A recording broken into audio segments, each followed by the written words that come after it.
Bonjour, alors voici une petite vidéo sur l'étude de la croissance d'une fonction. Donc nous allons faire aujourd'hui le lien entre la dérivée et la croissance d'une fonction. Donc comme nous l'avons déjà vu, la dérivée d'une fonction donne la pente de la tangente au graphique de la fonction. Et donc intuitivement, on peut en conclure que lorsque la dérivée d'une fonction est positive, ça veut dire que les pentes des tangentes sont positives sur un intervalle, la fonction est croissante. Et lorsque la dérivée est négative, donc ça veut dire que les pentes des tangentes sont négatives sur un intervalle, la fonction est décroissante. Propriété dont la réciproque est juste aussi. Si la dérivée est négative, la fonction est décroissante. Si la dérivée est positive, la fonction est croissante. Donc, la croissance d'une fonction dépend du signe de la dérivée. Alors bien sûr, cette affirmation devrait être démontrée. Je suis certaine qu'il y en a beaucoup parmi vous qui sont en manque de démonstration. Mais étant donné les circonstances, on va se concentrer sur la pratique. Les démonstrations sont faites dans les feuilles pour tous ceux que ça intéresse. Donc, lorsque la dérivée change de signe, ça veut dire que la fonction admet un extrémum. Et donc, de nouveau, réciproquement. S'il y a un extrémum, il y a un changement de signe de la dérivée. Donc, si la dérivée est positive, et puis devient négative, donc c'est que les pentes étaient positives puis deviennent négatives, donc la fonction était croissante et puis décroissante, ça veut dire qu'il y a un maximum. Et donc si la fonction est d'abord décroissante puis croissante, donc dérivée négative et puis positive, ça veut dire que la fonction admet un minimum. Alors il y a aussi des réels dans lesquels la fonction est définie mais pas dérivable, et donc pour savoir ce qui se passe à ces endroits-là, il faudra calculer les limites de la dérivée. Et nous avons vu qu'il y a en fait 4 cas particuliers, mais dans le cadre des calculs, nous en rencontrerons en fait essentiellement 3, qui sont le point anguleux, le point de rebroussement et la tangente verticale. Alors passons en revue quelques fonctions qui sont assez élémentaires, mais que vous connaissez, qui nous permettront de faire un peu le tour de la question. Donc première fonction, la fonction x carré, une parabole, dont la dérivée c'est 2x. Et donc, j'ai représenté sur le graphique à la fois la fonction x carré et sa dérivée pour vous habituer aussi à analyser des graphiques de dérivée parce que ce sont des exercices que vous aurez à faire par la suite.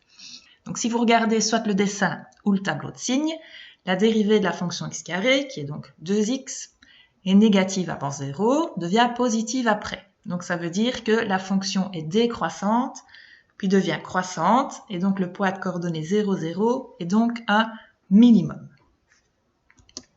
Fonction suivante, la fonction x cube. Donc vous avez le graphique ici, la dérivée c'est 3x carré, donc vous avez aussi le graphique de la dérivée en rouge.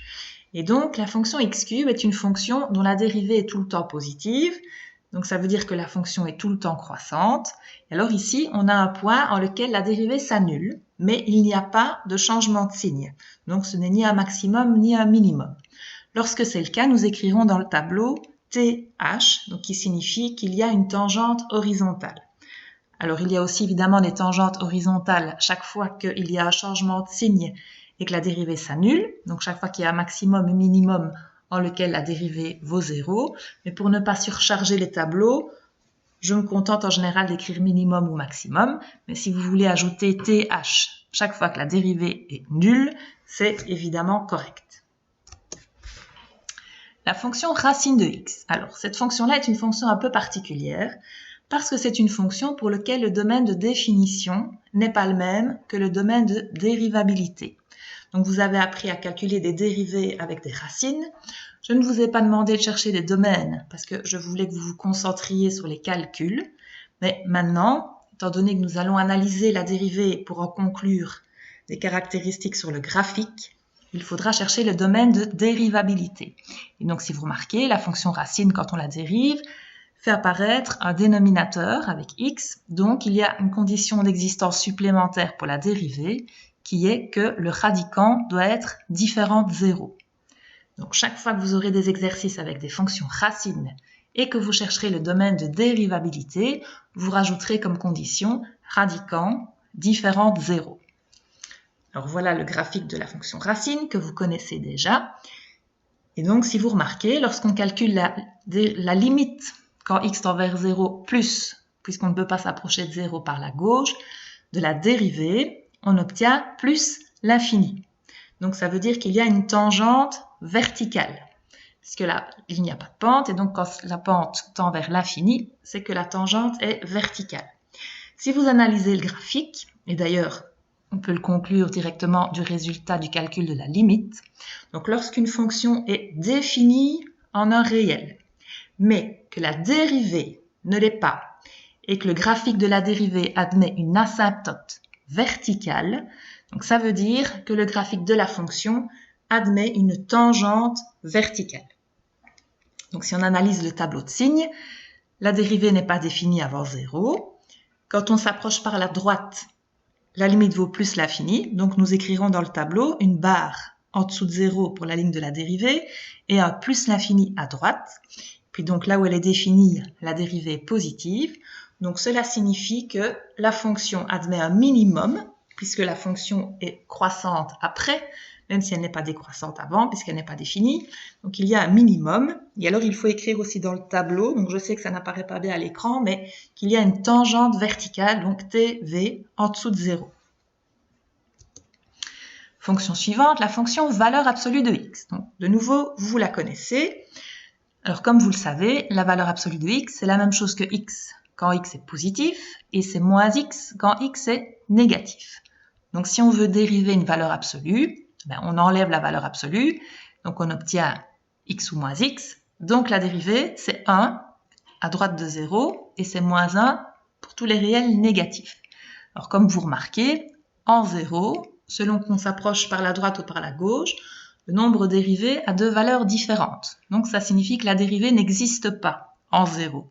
C'est pour ça que, alors que j'avais mis x plus grand ou égal à 0 pour la définition de la valeur absolue, lorsque je passe au calcul de la dérivée, le égal a disparu puisqu'elle n'est pas définie lorsque x vaut 0. Donc chaque fois que vous aurez des fonctions avec des valeurs absolues, donc là nous n'avons pas encore fait des calculs, ça va être dans la suite des exercices que vous aurez à faire. Donc chaque fois que vous aurez une valeur absolue et que vous chercherez le domaine de dérivabilité de la valeur absolue, vous devrez indiquer comme condition d'existence que le contenu de la valeur absolue doit être différent de 0. Alors, ici, si vous analysez le graphique et en même temps le tableau de signes, donc la dérivée est négative avant 0, puisqu'elle vaut tout le temps moins 1, donc la fonction est décroissante. Elle est positive après 0, donc la fonction est croissante. Et donc en 0, on a deux nombres dérivés différents. Il y a au moins un réel, ils sont de signe contraire. Donc cela signifie que le graphique admet un point anguleux. Donc ce que nous écrirons dans le tableau, PA, qui est donc en même temps un minimum. Alors, donc passons à des exercices. Donc je vous en montre un et je vous en demanderai quelques-uns du même style par la suite. Donc prenons la fonction valeur absolue de x carré moins 3x plus 2 sur x carré. Alors le domaine de définition, on a juste un dénominateur, donc qui doit être différent de 0. Le domaine, c'est tous les réels sauf 0. Le domaine de dérivabilité, pour qu'une fonction soit dérivable, il faut d'abord qu'elle soit définie. Donc c'est pour ça qu'il faut déjà que x soit différent de 0. Et donc en plus, puisque c'est une valeur absolue, il faut que le contenu soit différent de 0. Donc si on fait les calculs avec delta, etc., on peut en conclure que le domaine de dérivabilité de la fonction, c'est tous les réels, sauf 0, sauf 1 et sauf 2.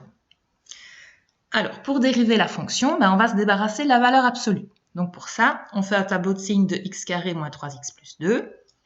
Et donc, lorsqu'x carré moins 3x plus 2 est positif, ce qui arrive, comme nous le dit le tableau de signes, vaut avant 1 et après 2.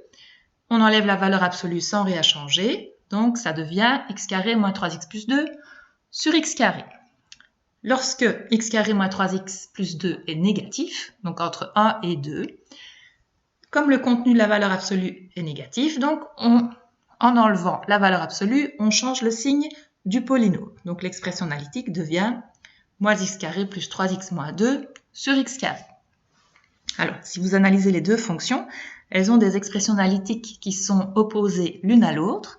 Donc dans ce cas-là, on peut se contenter de calculer la dérivée d'une des expressions analytiques et nous en déduirons l'autre expression simplement en changeant le signe de la réponse que nous aurons obtenue. Remarquez que ce n'est pas toujours le cas. Donc parfois, selon l'intervalle où on se trouve, des fonctions valeur absolue change totalement d'expression analytique lorsqu'on enlève les valeurs absolues. Et donc, lorsque c'est le cas, il faut faire 2 calculs indépendants.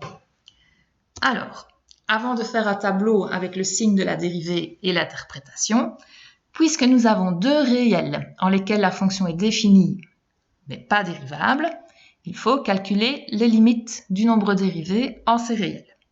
Donc, si nous commençons par 1, donc si je prends la limite quand x tend vers 1 moins, c'est-à-dire quand je m'approche de 1 par la gauche, je dois aller chercher l'expression analytique de la dérivée pour des x strictement plus petits que 1. C'est donc 3x moins 4 sur x cube. Et donc, si on remplace x par 1, la réponse vaut moins 1. Si je viens par la droite, je vais chercher l'expression analytique du nombre dérivé quand x est plus grand que 1. Donc, c'est 4 moins 3x sur x cube. Et donc, la réponse, c'est 1. Donc, on fait la même chose avec 2. Donc, à gauche de 2, je vais chercher l'expression analytique de la fonction dérivée quand x est strictement plus petit que 2. Je remplace x par 2. Oui, une petite faute de calcul. Et la réponse fait moins 1 quart. Même chose quand je m'approche de 2 par la droite. Je prends l'expression analytique de la dérivée pour x plus grand que 2, je remplace x par 2 et on obtient 1 quart. Donc, tableau de signes de la dérivée. Donc, comme l'expression analytique change selon l'intervalle où on se trouve, on va faire une ligne pour chaque expression analytique et nous assurerons la zone en laquelle la dérivée n'a pas cette forme-là. Donc, comme 4 moins 3x, c'est le numérateur de la dérivée entre 1 et 2, on assure avant 1 et après 2. Et donc, comme la dérivée n'est pas définie en 1 ni en 2, c'est pour ça que j'ai mis des barres en dessous de 1 et de 2 pour le numérateur. Donc, le signe de 4 moins 3x, donc plus avant 4 tiers, moins après 0 en 4 tiers. 3x moins 4, donc qui correspond au numérateur avant 1 et après 2, négatif avant 1, positif après 2. Alors, x cube, c'est le dénominateur, quelle que soit l'expression analytique. Donc, une seule ligne pour x cube. Oui, j'aurais pu mettre une barre aussi en 1 et en 2, mais enfin, du moment qu'on le met bien à la ligne finale, c'est ce qui compte. Donc, la dérivée est positive avant 0. C'est moins fois moins, c'est plus. Ça veut donc dire que la fonction est croissante avant 0. Ni la fonction ni la dérivée ne sont définies en 0, donc simplement, nous mettons une barre. La dérivée est négative après 0, donc la fonction est décroissante. Et donc en 1, la dérivée n'existe pas. Donc on met une barre sur la ligne de la dérivée. Étant donné que nous avons 2 nombres dérivés différents à gauche et à droite, moins 1 et 1, nous pouvons les inscrire dans le tableau. Et donc ils correspondent aux pentes des tangentes selon qu'on s'approche de 1 par la gauche ou par la droite. Alors comme la fonction est décroissante avant 1 et puis redevient croissante après, on a un minimum qui est donc un point anguleux puisque les 2 limites sont de signe contraire et qu'il y en a au moins une qui est un réel. Alors en 4 tiers, la dérivée s'annule. Elle était positive avant, elle est redevenue négative après. Donc 4 tiers est un maximum. Puis de nouveau en 2, la dérivée n'existe pas. Donc on met une barre.